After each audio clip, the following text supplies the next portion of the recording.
வணக்கம் மக்களே. சமைக்கலாமா? வாங்க. என்ன சமையல் தெரியுங்களா? வெஜ்ஜி பிரியாணி பண்ண போகிறோம். வாங்க எப்படி பண்ணலாம்னு அடுத்து தேவையான பொருட்களை சொல்லுவோம். வாங்க வெஜ்ஜி பிரியாணி பண்ணுறது தேவையான பொருட்களை பார்ப்போம். ஃபஸ்ட்டு பிரியாணி அரிசி போட்டுக்கோங்க. நான் 1 கப்பு எடுத்துருக்கிறேன். கேரட்டு, பீன்ஸ், பட்டாணி இது 1 கப்பு. புதினா தழை, கொத்தமல்லி தழை, வெங்காயம், பெரிய வெங்காயம் நல்லா ஸ்லைஸாக கட் பண்ணிக்கோங்க. மிளகாத்தூள், தனியாத்தூள், பிரியாணி தூள், தக்காளி, ரோஜா மூக்கு, பிரியாணி இலை, அன்னாசி மூக்கு, ஏலக்காய், லாவண்டப்பட்டை, ஜீரகம், சோம்பு இது எல்லாமே போட்டிருக்குறோம். இஞ்சி பூண்டு பேஸ்ட்டு, தேவையான அளவு எண்ணெய், தேவையான அளவு உப்பு.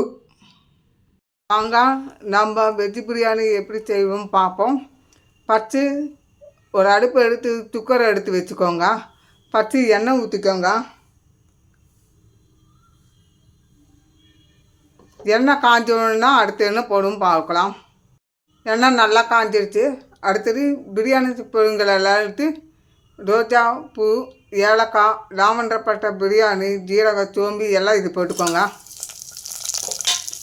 ஒரு வணக்கிக்கோங்க. அடுத்தது வெங்காயம் போட்டுக்கோங்க. ஒரு 5 நிமிஷம் நல்லா வணக்கிக்கோங்க. வந்துடுத்து இந்த மாதிரி நல்லா ப்ரௌனாக வரணும்.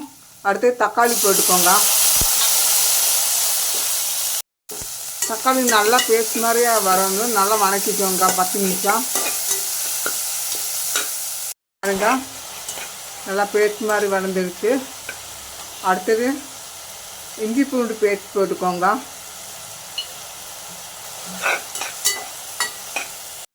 பாருங்கள் இந்த மாதிரி பேஸ்ட் மாதிரி வந்திருக்குது. அடுத்தது மிளகாத்தூள், தனியாத்தூள், பிரியாணி தூளும் போட்டுக்கோங்க. இது ஒரு நல்லா 5 நிமிஷம் நல்லா வணக்கிக்கோங்க.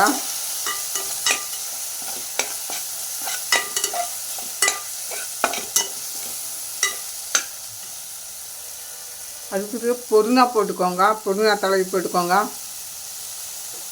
கொத்தமல்லி தழை போட்டுக்கோங்க. 5 நிமிஷம் நல்லா வணக்கணும்.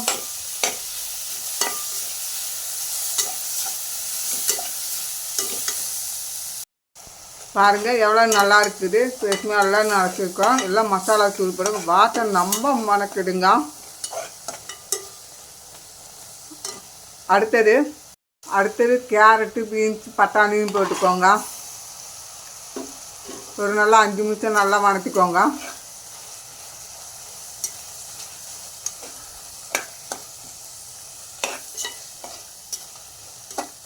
அஞ்சு நிமிஷம் நல்லா நல்லா வணக்கிக்கோங்க. எவ்வளோ நல்லா இருக்குது. அடுத்தது அரிசி போட்டுக்கோங்க. இல்லை ஒரு நல்லா வணக்கிக்கோங்க.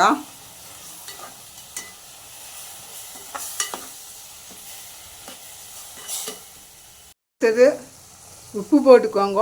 உங்களுக்கு டேஸ்ட் வரக்கு அளவுக்கு உப்பு போட்டுக்கோங்க. உப்பு போட்டு ஒரு நல்லா கலரி விட்டுருங்க. பாருங்கள் நல்லா கலரி விட்டாச்சு. அடுத்தது தண்ணி ஊற்றிக்கோங்க தேவையான அளவுக்கு. இந்த அளவுக்கு 1 கப்புக்கு அளவுக்கு 2 டம்ளர் தண்ணி ஊற்றிக்கோங்க. பாருங்கள்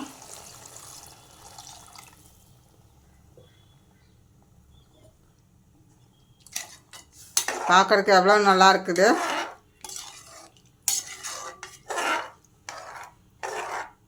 ஒரு 5 மணி கொதி வந்தோன்னா மூடி வச்சிடலாம். டேஸ்ட் எல்லாம் பார்த்துக்கோங்க. காரமெல்லாம் சரியாக இருக்கா. உங்களுக்கு எவ்வளோ காரம் வேணுமோ போட்டுக்கோங்க. போகிற மாதிரி இருந்தால் பிரியாணி தூள் போட்டுக்குவாங்க. அதனால டேஸ்ட் நல்லாயிருக்கும். இது உப்பு பத்தலைன்னா தேவைன்னா உப்பு போட்டுக்கோங்க. ஒரு 5 நிமிஷம் கொதி வந்தவுடனே மூடி வச்சிடலாம். ஒரு 2 விசில் வந்தால் 3 விசில் வந்து கூட ஆஃப் பண்ணிக்கலாம். பிரியாணி ரெடி ஆகிடும். பாருங்க நல்லா கொதிச்சிருச்சு. இப்போ நம்ம மூடி வச்சு ஒரு 3 விசில் வந்துட்டு ஆஃப் பண்ணிடணுங்க. வைப்போம். பாருங்கள் எவ்வளோ நல்லா வந்திருக்கு. வெஜ்ஜி பிரியாணி ரெடி ஆகிடுச்சு. பார்க்குறதுக்கு சூப்பராக இருக்குது. கொஞ்சம் நெய் சேர்த்திக்கோங்க, அப்போ கொஞ்சம் நல்லாயிருக்கும் சாப்பிட்றதுக்கு. அதில் ஒரு நல்லா கலரி விட்டுக்கோங்க. பாருங்கள் எவ்வளோ நல்லா அழகாக வந்திருக்குது. வெஜ்ஜி பிரியாணியும் ரெடி ஆகிடுச்சு. அது தனிச்சு தயிருக்கு வெங்காய பச்சடிகள் பண்ணிக்கோங்க. உங்களுக்கு வேறு ஏதாவது கிரேவிங் பண்ணுற மாதிரி இருந்தால் பண்ணிக்கோங்க. பார்க்கறதுக்கு சூப்பராக இருக்குங்க. இந்த குழந்தைங்களுக்கு நல்லா கொடுத்தோன்னா ரொம்ப விரும்பி சாப்பிடுவாங்க. குழந்தையிலேருந்து பெரியவரை வரைக்கும் இருக்குது. இதில் நல்லா சென் ஃபுட்டு, கேரட்டு, பீன்ஸு, பட்டாணி இதெல்லாம் போட்டிருக்குறோம். நாங்கள் ரொம்ப சென்ட்டான ஃபுட்டு. இது சாப்பிட்டு பாருங்கள். ப்ளீஸ் லைக் பண்ணுங்கள், ஷேர் பண்ணுங்கள், சப்ஸ்கிரைப் பண்ணுங்கள். மறக்காமல் இந்த சமையல் பார்த்து எப்படி இருக்குது, நீங்கள் சமையல் பண்ணி பாருங்கள். எப்படி இருக்குதுன்னு பார்த்து கமெண்டில் சொல்லுங்கள். நன்றி மக்களே.